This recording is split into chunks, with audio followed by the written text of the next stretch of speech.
კოვიდის დროს თუ გახსოვთ თქვენ რომ იყო ლაპარაკები როცა აუცილებლად უნდა დაიხუროს ეკლესიები თორე და ყვირილები აი ამ სიტუაციაში დაუშვათ როგორ უყურებთ ამ ყველაფერს ეს მართებულია დაუშვათ რაც ხდებოდა ჩვენ ნახეთ რომ გაიარა ამ ყველაფერმას და პირიქით არანაირი კლასტერი ეკლესიის კლასტერი არ გაჩენილა და აი როგორ უყურებთ ამ სიტუაციას თქვენ ამ მიმართებაში ხო ეს ამ სამწუხარო და ძალიან სენსიტიური თემაა ყველასთვის რა თქმა უნდა მაგრამ მე ერთი რამე შემიძლია გითხრათ რომ როდესაც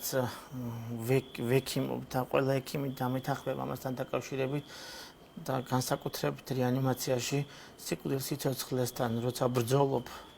ადამიანებს ვისაც რეანიმატოლოგი ქვია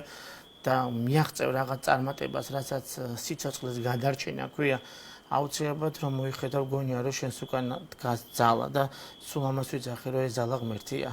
აღნიშნულიდან გამომდინარე მე ვერ წარმომიდგენია ცხოვრება მისო და ყველამ უნდა მოუხმოთ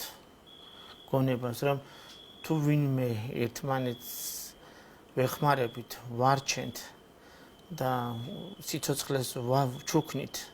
ეს არის სიყვარული რასაც ღმერთი ქვია